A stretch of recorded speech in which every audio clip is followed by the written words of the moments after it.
Another debate from Intelligence Squared US. I'm John Donvan. Welcome. Our motion is this: better elected Islamists than dictators.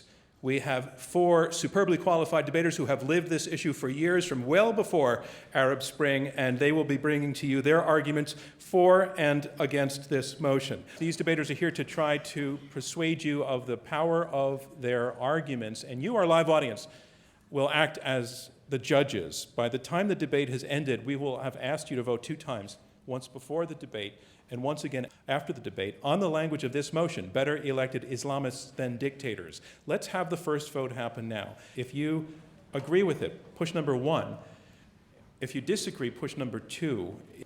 So, on to round 1, opening statements from each of our debaters in turn, and speaking first in support of the motion: better elected Islamists than dictators, Reuel Mar Gerecht. He is a senior fellow at the Foundation for Defense of Democracies. He served as a specialist in the CIA's Directorate of Operations and is the author of several books, including The Wave, Man, God, and the Ballot Box in the Middle East. Ladies and gentlemen, Reuel Mar Gerecht.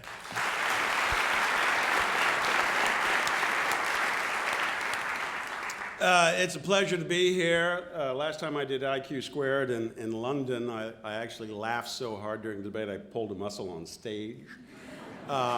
I will endeavor to be more restrained this evening. Let me sort of restate the resolution. I think what Daniel and Zudi are really saying is that better dictatorship forever than allow the Muslim common man, woman, to elect Islamists in a free vote.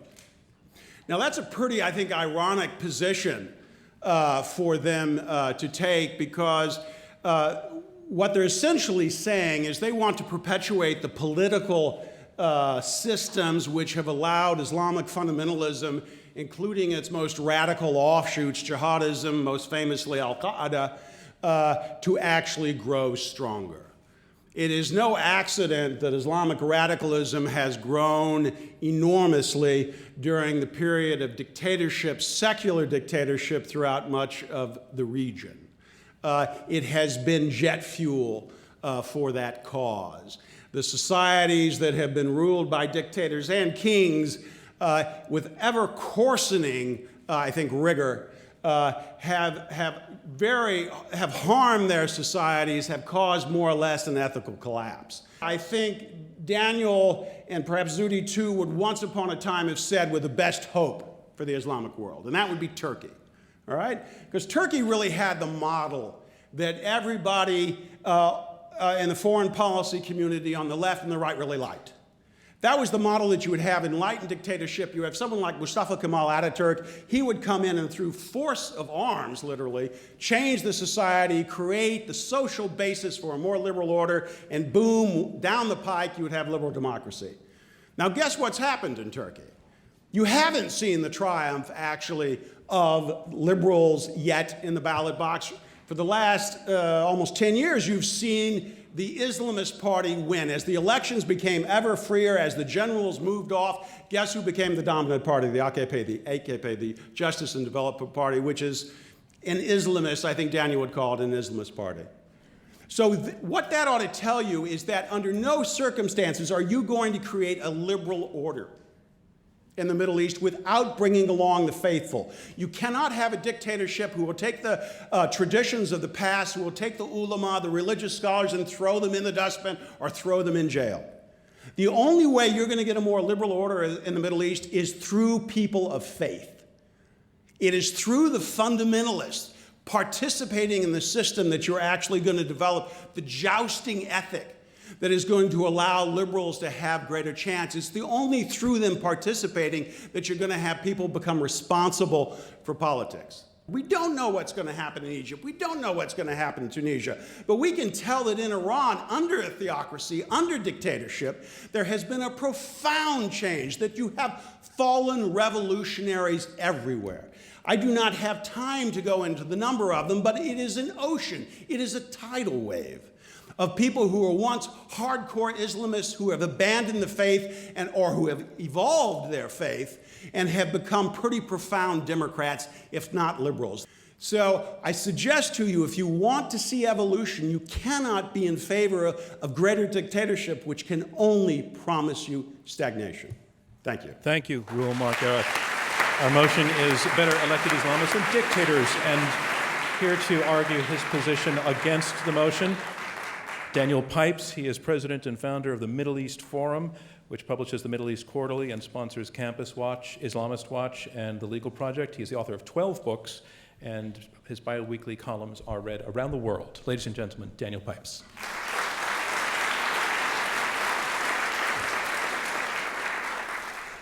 Thank you, John. And the good news, ladies and gentlemen, is that we basically agree on the fundamentals. None of us like dictators. We all want liberal democracy. None of us like conspiracy theories. So the question is not one of principle. The question is really one more of tactics. How do we achieve liberal democracy in the Middle East? And as you've just heard, the argument for elected Islamists is that this flushes out the system and you have responsibility and you have progress. I will argue the opposite case, not because I'm against responsibility and progress, but because I think that the Islamists, whether elected or not, whether violent or not, Islamists of any sort whatsoever, are barbarians, are totalitarians, are far worse than dictators. You're not going to look at me to find an apologetics for dictators.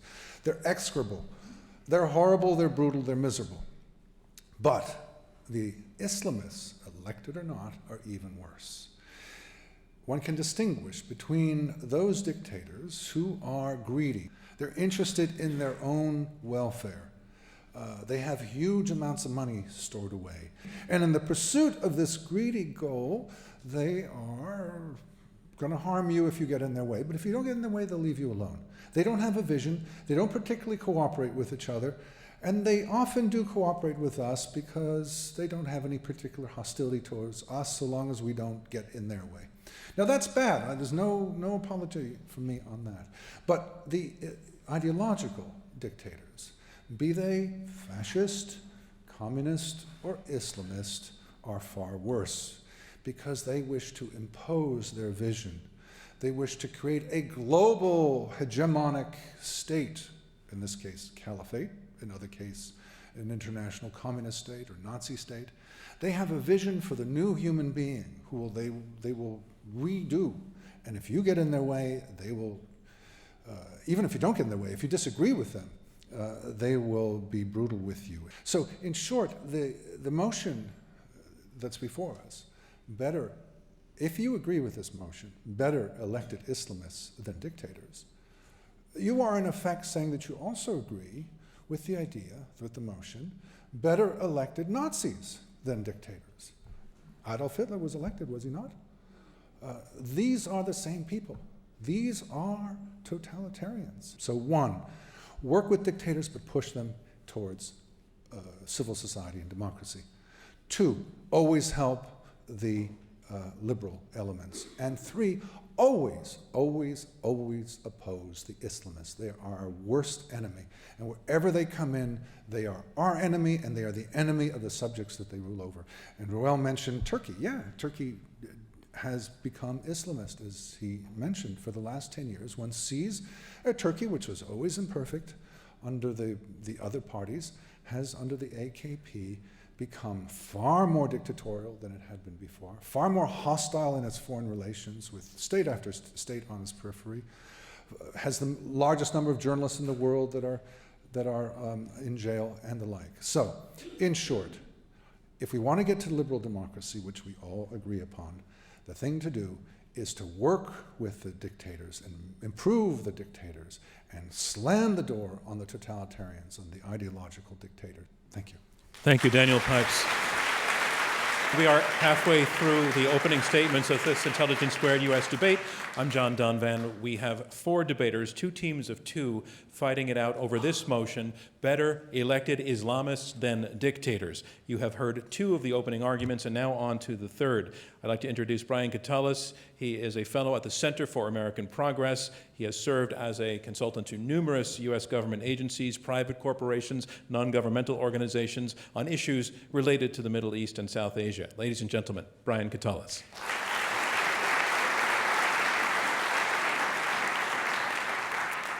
Thank you. It's really great to be here tonight, and I can promise in this debate we're not going to talk about the debt. I'm not going to talk about my grandmother.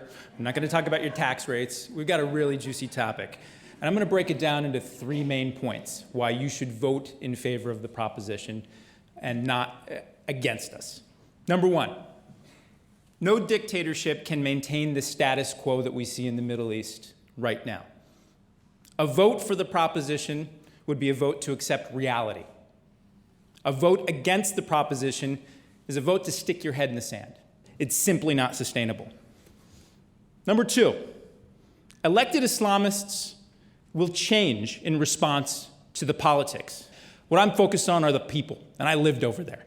And I understand that the basic needs, basic security, jobs, and other things will drive politics. Maybe not in the early stages, maybe when things get a little rough, they'll be a little ideological. But by and large, Islamist politicians will be politicians. And we will need to support this long effort to actually push them to face the same pressures and constraints that other politicians face around the world. And the open debates that we have, like the open debate we're having here tonight in Intelligence Squared. I think this forum is phenomenal. I've watched it a number of times. And these sorts of open debates expose the voices of fear, expose the voices of hatred and demonization in ways that I think clarify. And this is what these societies in the Middle East are just starting to experience.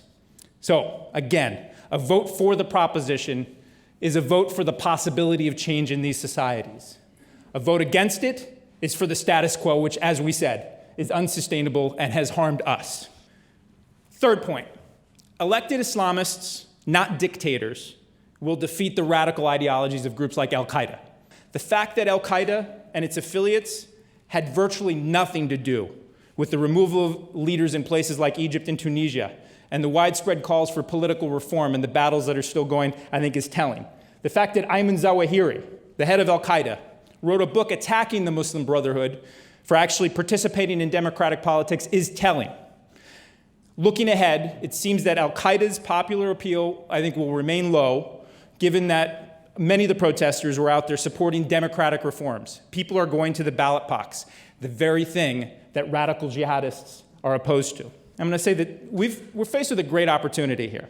The popular uprisings in the Middle East, and again, we'll probably focus on that because it's the hot topic and it's the most uncertain. And Reuel and I agree that there's no clear path forward. And I think we're probably going to have a couple of steps back. We're going to see these countries fight with this all along. But tonight, if you vote against this motion, your vote is essentially saying, remember those good old days when Muammar Gaddafi was in power in Libya? Remember those good old days? Remember when he repressed and killed thousands of his own citizens? When he actually used the veil of Islamism at different times and passed laws in the name of Islam to try to establish his credibility? Remember Muammar Gaddafi used terrorists who actually bombed airlines and killed hundreds of Americans around the world, setting off the sorts of things that I think we're debating here tonight. Remember that? Then vote against the proposition. A vote for the proposition, is it a clear, certain proposition that we're going to see liberal democracy appear? I can't guarantee you that. But I actually think it's a better pathway forward than sticking with dictatorships. Thank you. Thank you, Brian Katulis. Our motion is better elected Islamists than dictators. And our final debater against the motion, Zudi Jasser. Zudi is the founder and president of the American Islamic Forum for Democracy. He is also a doctor and a former medical officer in the U.S. Navy. Ladies and gentlemen, Zudi Jasser. Thank you, John. It's a privilege and an honor to be here. One of the terms I think that's been thrown around here quite a bit, but yet it doesn't seem that our opposition understands, which is Islamism. And this motion, I cannot tell you enough as a Muslim and as an American how important it is that we not get this wrong. Because we're sitting right now at a tipping point in the Middle East. And if we get this wrong and we start to think, well, the Islamists are better than the dictators, we're going to then usher in even worse totalitarianism and dictatorship. But I'll tell you, as a Muslim, I'm insulted at people who believe that Islamism is progress for me as a Muslim. That somehow the theocrats and those with robes that memorize our scripture, that somehow know how to run democracy when in fact it's an illusion. I think one of the things our opposition hasn't even begun to tell you is how they can trust one word that the Islamists tell them. They're deceptive theocrats who'll do anything to monopolize and control our societies. And I think one of the things our opposition seems to be doing, and if you vote for this motion, you'd be basically voting for the fact that somehow they want you to believe that we support dictators. And that's not why I'm on this side. I'm on this side of this equation because Islamists are not better than dictators, because we have been sentenced to two evils in the Middle East: Islamist fascism and secular fascism. They both supported one another, they fed off one another, they're one and the same. And for our opposition to tell you that somehow, boom, the dictators exit stage left and what you're left with is a spring that you can plant new plants and soil, and somehow that the Islamists that somehow they come out of reform is just hogwash. So you need to understand what Islamism is if you're going to vote for or against this motion. And once you understand that Islamism is no different than what our founding fathers fought against when we fought against theocracy in this country, you'll realize that fighting against theocracy is the only way to achieve liberty. But American influence, please don't underestimate the influence that America can have if we try to tip this equation one way or the other. And if you believe that there's a third pathway for Muslims and for all those minorities and women and others in the Middle East, then you must vote against this motion. You must vote that Islamists are not better than dictators. They come from the same cloth, and Islamists actually are dictators on steroids. Forget the fact that women have less and less rights the more the clerics get in control. Forget the fact that the minorities are ousted, the fact that the Jewish population and Copts and others, the more Islamists get in control, the more minorities vacate the premises in those countries. Somehow we need to divorce ourselves from the reality of what Islamists do and say that they're a gateway into a future of hope for the Middle East. That's certainly not a gate that I want to walk through. And it's certainly, I don't think, a gate that the people that are giving their lives in the Arab revolutions, in the Arab Spring, which are really just convulsions against dictators, the people that are marching on the streets are not doing that to be handed over to Islamists. And you'll not see Egypt's Islamist President Morsi, for example, criticizing terrorist groups like Hamas or Iran or Saudi Arabia, even though he may give flowery language of parliamentary democracies and talking about women's rights, etc. But yet, when push comes to shove, just a few years ago, he was a truther, a conspiracy theorist. Just a few years ago, and just actually a few months ago, he's already met with the heads of Hamas and other radical Islamists. So this is a guy who's consolidating his power not only in Egypt, but globally. Islamism was what pushes him to consolidate power globally. And I think this is why you should vote against the motion. Thank you. Thank you, Zudi Jasser. And that concludes round one of this Intelligence Squared US debate. So now we go on to round two, and round two is where the debaters address one another directly and they take questions from me and from you in the audience. Our motion is this: better elected Islamists than dictators. Arguing for the motion, we have Reuel Mar Gerecht and Brian Katulis. They have been arguing that you need to bring these guys into the political process because, number one, it's happening anyway.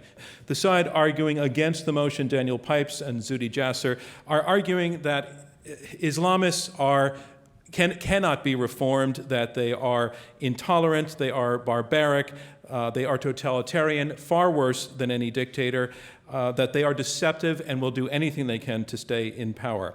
I want to put to the side arguing for the motion a premise that has been brought up by your opponent, Daniel Pipes, essentially saying that the this team is clearly not pro-dictator. They're not celebrating dictatorship. They don't like it. They're talking about a lesser of two evils. And in making that argument, they make the case that at least dictators can be worked with. It's a single individual, I assume, is part of your argument.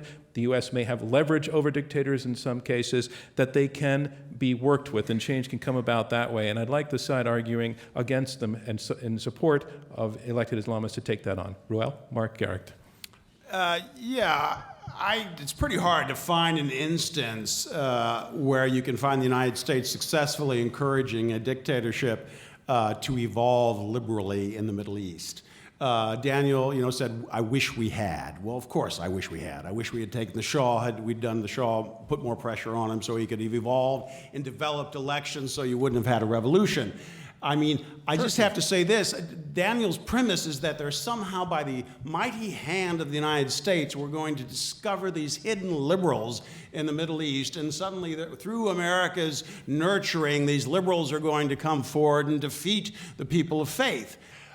Brian suggested that we're advocating for stagnancy, but I think you heard me loud and clear, and Reuel just quoted me. I wanted to push, and today I want to push in Algeria and Morocco and Saudi Arabia. I want to push. But I think they're saying that in this case, in the Middle East, they cannot be pushed. Of course they can. Are you saying that they cannot No, be pushed successfully? I think you can push, but let's just take Turkey. Right. I mean, Turkey's the ideal. They elected an Islamist party. I mean, what would you have done differently in Turkey? As you just said, the 1990s created a more liberal order. Guess what happens? The people freely vote and bring in the Islamists.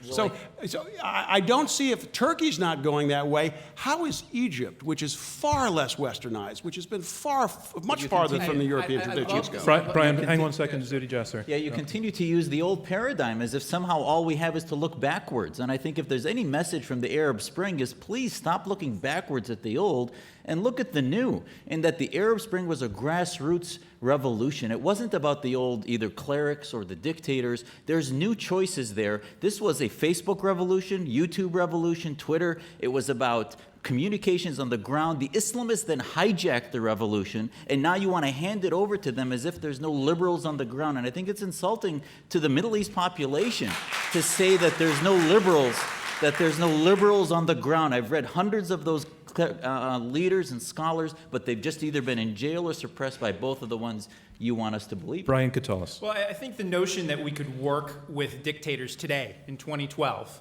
and pressure them and things like this, it's quaint to me. It sounds like the Cold War. It sounds like a 20th century idea that worked back then, but doesn't understand statecraft as it is today, doesn't understand power as it is today. And I think we see this on full display with our colleagues here who are debating against this motion.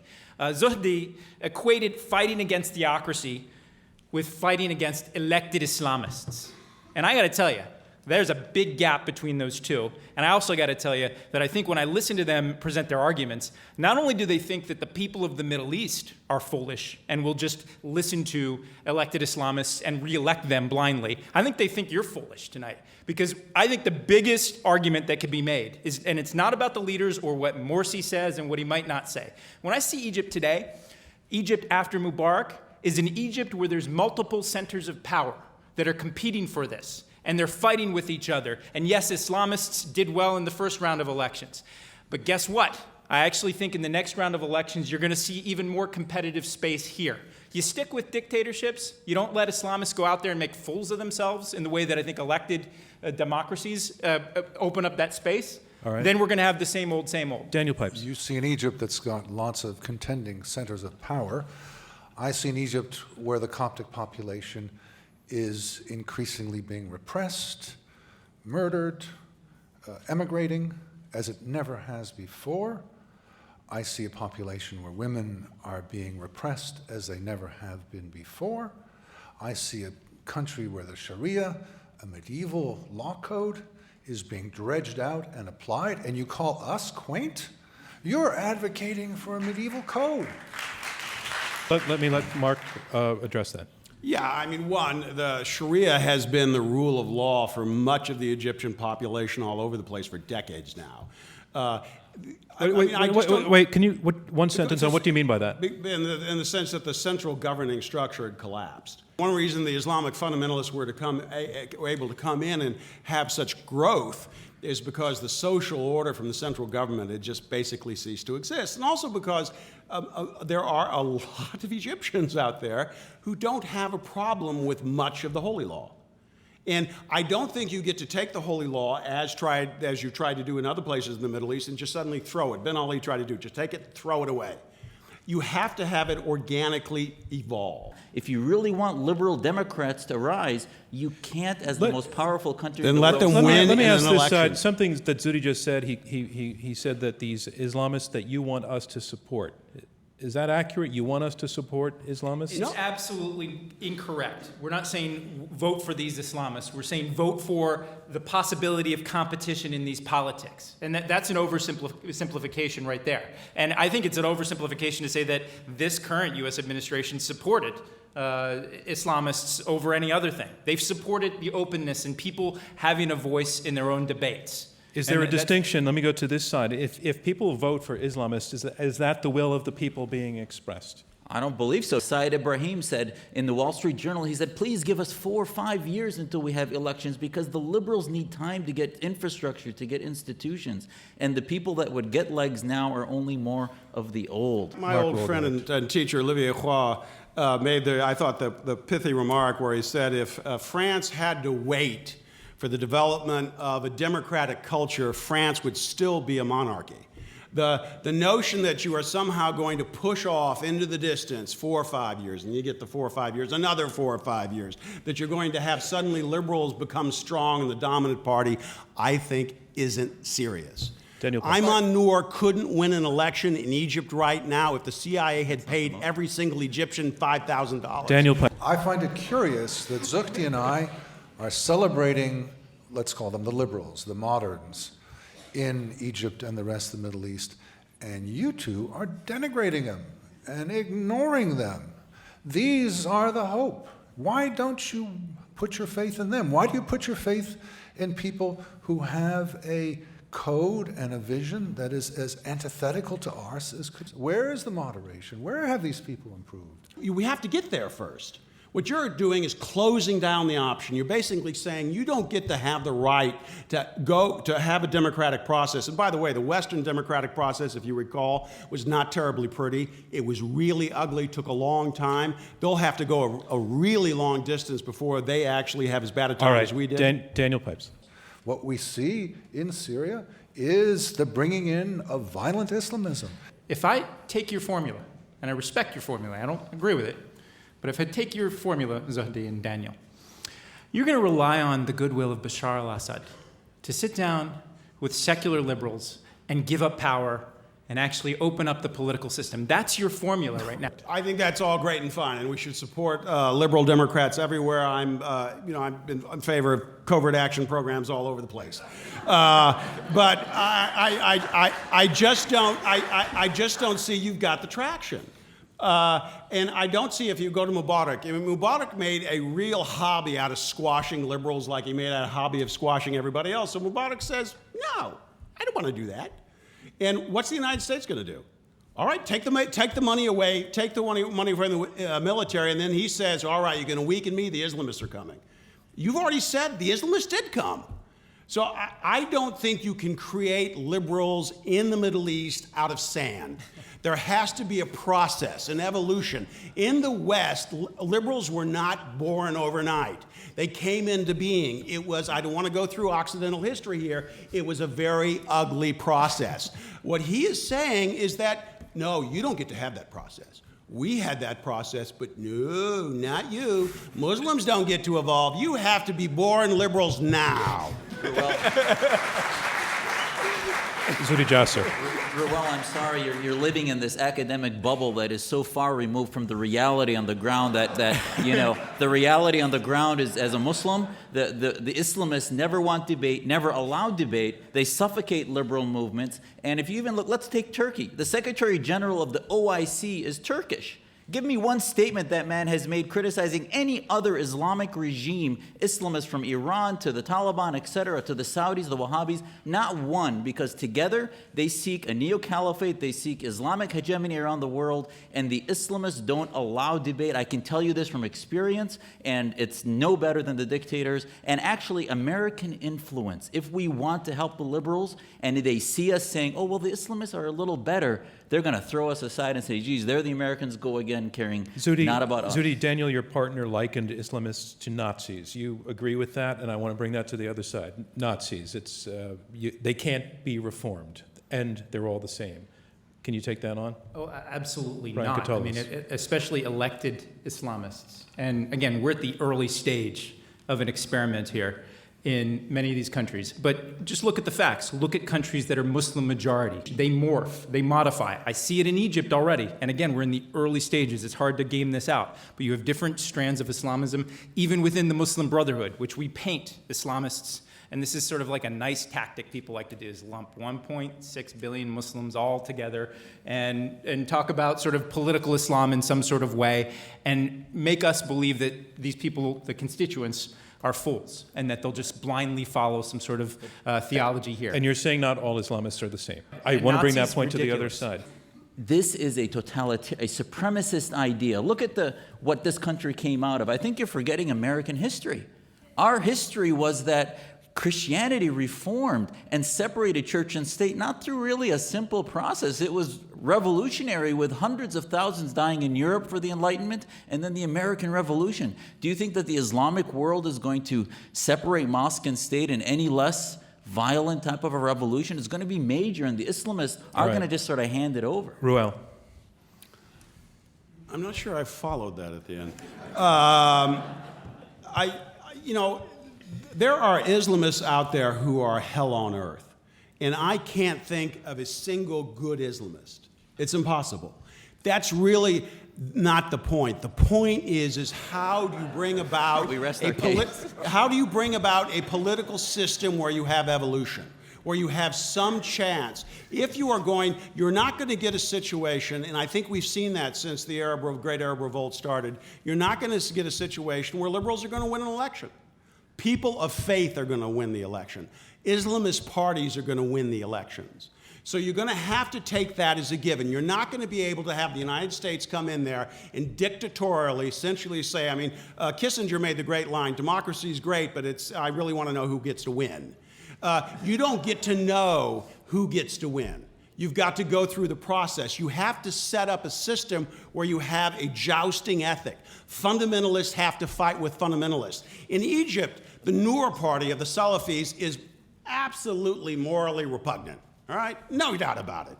But they are actually in the process of collapse right now because they haven't figured out how to handle the pressure of democracy yet. The Muslim Brotherhood is having serious internal debates because they haven't figured out how to handle. This is all new terrain for them. That's what we want. We want them to fight it out. It's not going to produce something pretty in the short term, but what they're suggesting, having dictatorship and somehow having the United States, I'm going to create a liberal here and a liberal there and a liberal here, it makes no sense. I want to let Daniel Pipes respond.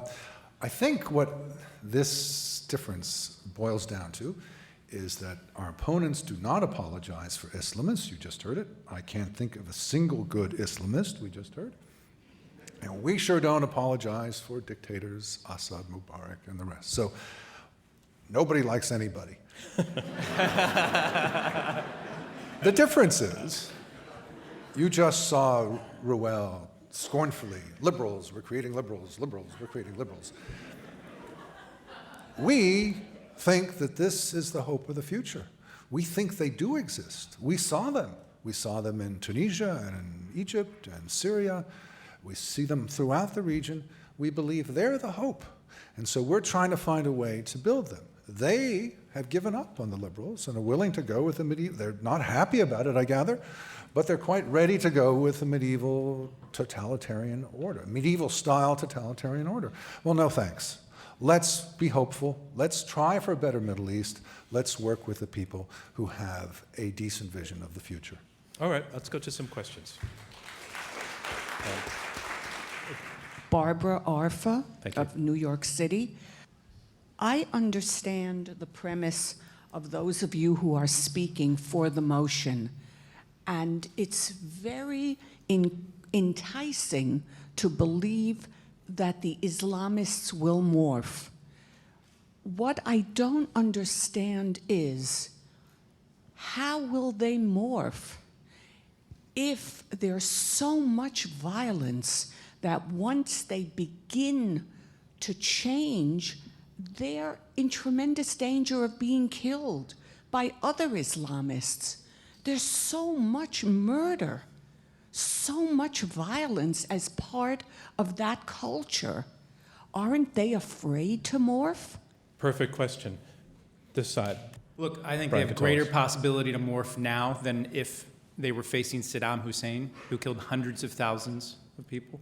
More possibility in places like Tunisia to morph than they did in Libya under Muammar Gaddafi, when you had organized mass murder. And let's be clear about this. I want to stress this. The transition in the Middle East is in the very early stages. The sorts of violence that we saw, and we've been talking about, that killed our ambassador in Libya, those extremists that killed him and murdered him, those sorts of things, we need to recognize that those threats have not been completely eradicated. We also need to recognize that the large protests against those extremists in Libya would never have actually happened under Muammar Gaddafi. We need to recognize that there's a space there, that I'm not in favor of elected Islamists or liberals or anything. I'm in favor of systemic change that has legitimacy. And I think this is a key distinction between what Reuel and I are saying and what the other team is saying. We can't implant this. Would you want to discourage an election if you felt that Islamists were going to prevail in that election? No. I mean, we fought communism without preventing the Communist Party from existing, et cetera. So I wouldn't want to outlaw. I think you can defeat them only. My question isn't really that. My question is sort of the paradox of encouraging a democratic election, and then the election produces results that are anathema to you. Where do you go back a stage and wish that you hadn't had the democratic election? No, I think it should at least, they shouldn't become our allies. We should at least make a stance that just because they were elected doesn't mean that we have to share their vision or treat them any differently than we would a dictator. Okay. Another question. Thank you. Dr. Ahmed, the author of In the Land of Invisible Women. I've lived in Sharia law in Saudi Arabia, and I'm of Pakistani heritage. So to my colleagues, I'd like you to say, better elected Islamists, comment on Pakistan's 65-year history, where it's advocated to be the world's first Muslim democracy, where there is no functioning democracy unless you are an Islamist sympathizer. Please comment on that. And let me also add... Let me add, as a Muslim woman and someone who's lived and has friends and relatives in the Middle East, I'm offended that you think there are no innate liberals. Brian Katulis. I didn't say that there are no innate liberals, and I lived and worked for 5 years in the Middle East. I go to Pakistan frequently. I talk to them all of the time. They're fighting that struggle. And I'll tell you right now, Pakistan's at an interesting moment that everybody's negative about Pakistan and what's going on. There's an interesting dynamic that's been underplay there. And you've seen this. And I was there in 2009 when there was Sufi Muhammad, the head of Pakistani Taliban group, extremist group. He said that courts are un-Islamic. He said that elections are un-Islamic. And this was at a time, a territory called Swat, about an hour outside of Islamabad, was taken over by those very same extremists. And I was on the ground there. And the national outcry against Sufi Muhammad and the national protests against a video of a woman being beaten in that very same territory, the liberal and democratic response was there. And you saw it in the previous elections in 2008, the MMA. You know it very well. An Islamist party that said that they were going to ban cable television in northwest frontier Pakistan. You know what? A lot of men love watching WWE wrestling in Pakistan.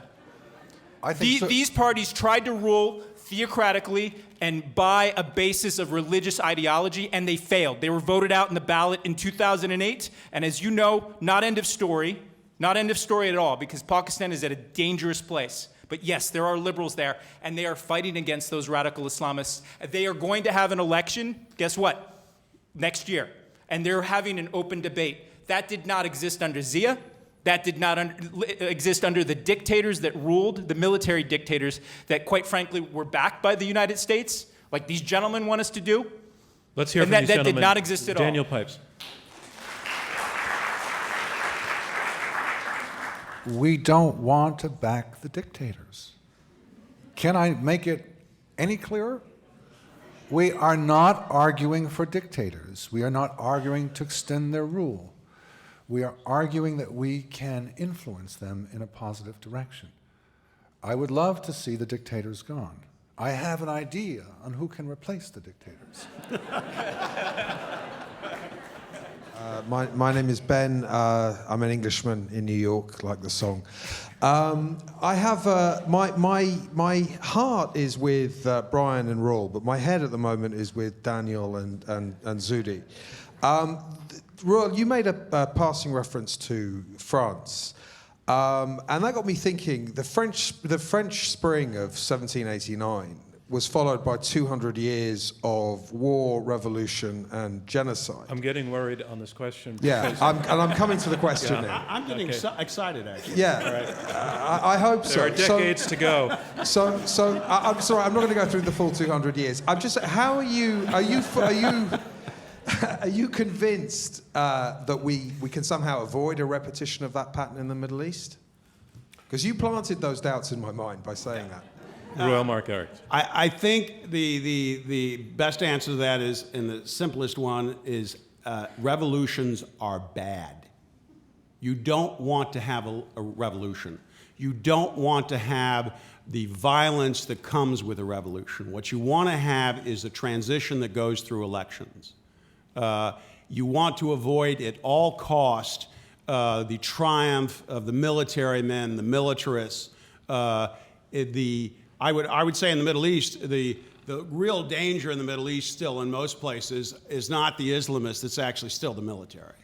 And that you want to have folks become responsible for their fates as quickly as possible. I think the central fulcrum of their argument is somehow that the voting booth, that the election process, that once these citizens enter a voting booth, they somehow become liberals or Democrats, when in fact it's a mobocracy that they're advocating for. That somehow 50%, we learned in this country, we had to have a civil war and a civil rights movement until we understood what liberal principles were from our own constitution. So somehow they're telling us that elections are going to evolve this without a revolution, and the Islamists actually will entrench it more. And I think, again, you are insulting Muslims to assume that the collectivist concept of Islamism, that somehow all Muslims must think alike, have the same political party, have the same aspiration for the state, that there's no left to right, that we are all part of this brotherhood party, which is Islamism, is somehow freedom for Muslims, or otherwise we insult Islam. There are a majority of Muslims that don't want Islamists, don't want it on our back, and reject the entire notion. I agree with that, and I don't know where that. I agree with that, and I don't know where that straw man is sitting. The chair's not here. I mean, I agree with that notion. The motion is the straw man. Another question.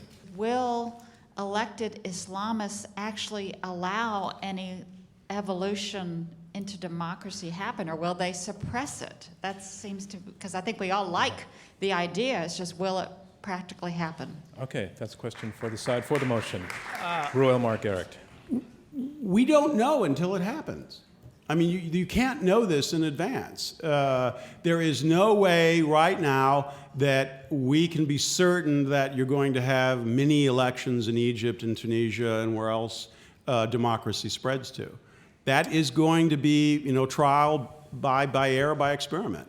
So, but unless you get there, you'll never know. So you have to go down that path before we can even answer that question. Now, I can give you a religious discussion of this, how I think on the Shiite side and the Sunni side, how Western ideas about democracy have penetrated, that can give you some hope there. But we just don't know until it happens. Reuel doesn't know. Reuel doesn't know, but I do.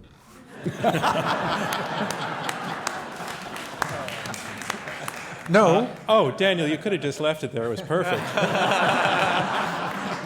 Constantine Kanakleidis. I'm with Scholars for Peace in the Middle East. Thanks. Both sides indicated that they agreed that both choices of elected Islamist dictators were heinous, they're totalitarian, etc. There was a distinction made early on, and that wasn't addressed, that the same repressive regimes can operate, but one tends to operate local and local regional, and as the against side indicated, that there is a vast globality of vision and intent on the part of Islamists, that they have a vision that goes far beyond the periphery and the boundaries of the state, nation and state. So and that wasn't addressed, and so I'd like this side, the pro side, to address. Isn't that a valid distinction, that would suggest a far greater potential for ill on a global level from Islamic fundamentalists and elected Islamists? I think it's highly likely that if you have more than one election, that what you're going to see, and you always see it with democratic politics, is that your aspirations become much more localized. And I don't think that you're going to see any caliphate. I think the notion of that is a bit far-fetched. I think it runs against the most successful Western export to the Middle East, which is nationalism, which has profoundly affected even Islamist movements throughout the area. So I don't think that's a big problem. Now, you could find common purpose. It's entirely possible that you will have Islamists in one country look fondly and affectionately at Islamists in another country and seek to support them. That's possible. What's the OIC? What's the OIC then? What is that? It's a mess. I mean, Wait. Term of art. Explain the OIC. The Organization of Islamic Cooperation is 56 countries that share nothing other than the fact that they have majority Muslim countries, and also the fact that they rejected the UN Declaration of Human Rights, and many of them say they signed it, which they did, but then they signed the Cairo Declaration that talks about blasphemy laws, apostasy, etc. So it's based out of Saudi Arabia, and they don't seem to be critical of one another. Well, that's because the primary, the OIC is really about them saying in a rather childish way, you know, here we are, notice us, we're not the West, et cetera, et cetera. The OIC is, has been in the past sort of a concatenation of dictatorships that virtually the only thing they could agree on is how much they dislike the United States, how much they dislike the Israel, and other less concealed forms of anti-Semitism. I don't really see that the OIC actually has anything to do with the democratic process. It has a lot to do, it's sort of like an Islamic version of the United Nations, which I don't recommend. I don't think it's a moral paragon. It's most of the time, it's not very serious. We have to wrap up this section, and I just want to bring up a topic that I thought would come from the audience, and it didn't, and we don't have much time, so I want to ask it very quickly to this side. I mean, we haven't heard very much about the issue of women's rights. You all acknowledge that at this point, most Islamist movements are not friendly to women's rights in the way that we would understand it. And I want to ask this side, where do you draw the line on that? Where do you say, it can be open and it can be evolving, but in the meantime, in the short term, this abuse of women's rights just cannot be tolerated? Well, it's a red line, and I think we see the dictatorship of Saudi Arabia as one of the worst offenders of women's rights. And I think you see the places that have again, Muslim-majority countries, Malaysia, Indonesia, and other places, with Islamist parties, respect for women's rights, and like everything else, in places like Morocco, too, where you have space for a discourse and a debate about this. And in Morocco, they had a mudawana, a code to improve the status of women's rights. So a big debate is happening here. And I don't believe for a moment that the rights of women under Saddam Hussein were a lot better than what we have today inside of Iraq. I don't believe that at all. And I think there's a fight that women, as long as they can go back to the ballot box, as long as there are institutions there, as long as there's accountability in the system, as long as women have a voice in those debates, I believe that you'll see eventually a more sustainable and legitimate foundation for women's rights in these countries. 15 seconds. I have to say, when the dictators, when Mubarak wants to control the women in his population, he uses the Islamists. When the Saudis want to control the women in their population, the Islamist Wahhabis are the ones that they use to do that. So now all you're doing is you're elevating the judges and the teachers from their positions to run the whole country. I'm sorry, I'm not going to, I think we need to vote against the motion as a result. And that concludes round 2 of this Intelligence Squared U.S. debate, where our motion is better elected Islamists than dictators. And remember, we're now going to go to closing statements, and this is their last chance to persuade you of the power and the quality of their arguments. But before that, I want to remind you that you voted beforehand. Immediately after the closing statements, you will be asked to vote again, and the team whose numbers have moved the most will be declared our winner. But first, on to round 3, closing statements. They will be 2 minutes each. And speaking first against our motion, better elected Islamists than dictators, Daniel Pipes, president of the Middle East Forum. Thank you. Expect the worst of the Islamist regimes.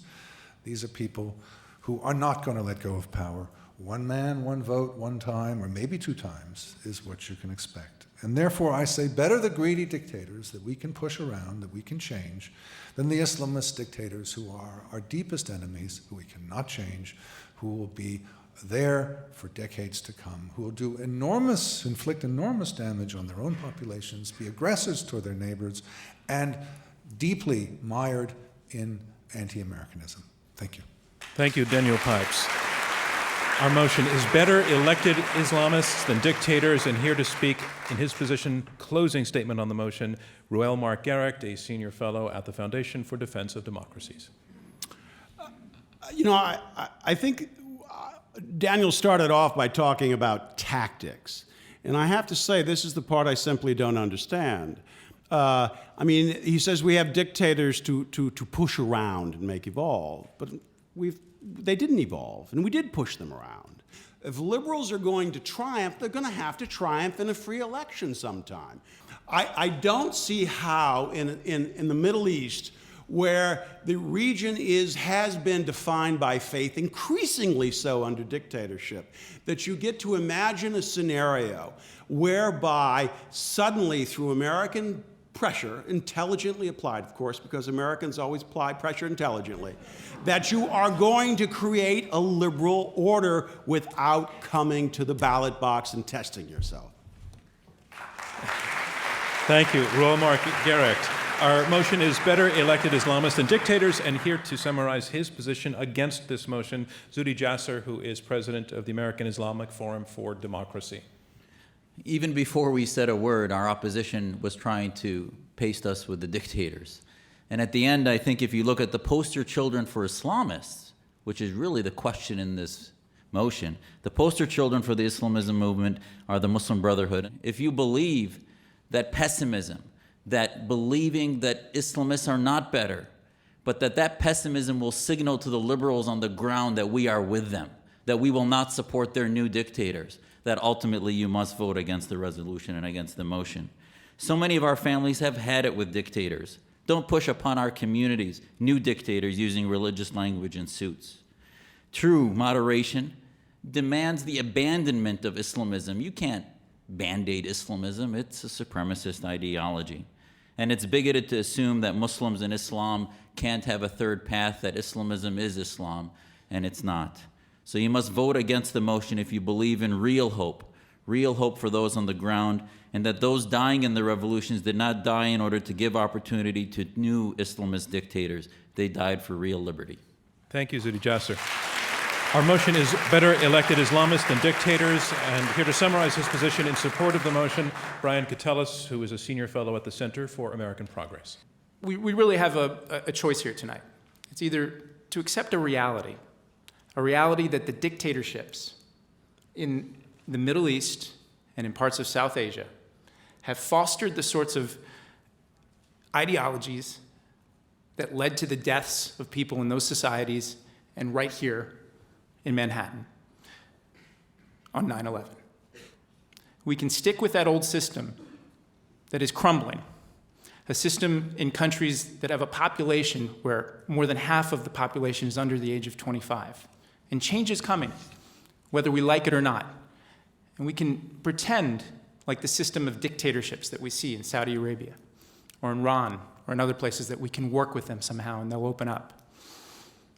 And that will actually whisper in the ear of liberals and they'll bring about change in those societies. We can continue to pretend that that's the pathway forward. I believe that the rough and tumble jousting of politics in these societies are the only thing that's going to produce the sort of legitimate change that comes from within. It's going to take a long time. It won't be simple or easy, but I actually think we stick with the process of democratization as it's unfolding, or we continue on the current path of that produce the sorts of extremists that we've seen. Thank you. Thank you, Brian Katulis. And that concludes our closing statements. And now it's time to learn which side you feel has presented the more powerful and highest quality argument. We are asking you again to go to the keypad at your seat. That will register your vote, and we'll have the readout almost immediately.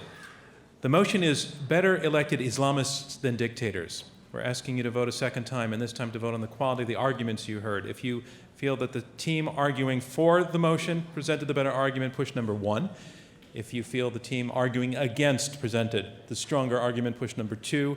And if you remained or became undecided, push number 3. Okay, it's all in. Our motion has been better elected Islamists than dictators. We have heard the arguments for and against this motion. You voted twice, once before the debate and once again afterwards. And the team whose numbers have changed the most by your vote will be declared our winner. And here's how it goes. Before the debate, 38% were for the motion, 31% were against, 31% were undecided. After the debate, 44% are for the motion, that's up 6%, 47% are against, that is up 16%. That means the team arguing against the motion has carried the day. Our congratulations to them. Thank you from me, John Donvan, and Intelligence Squared US. We'll see you next time.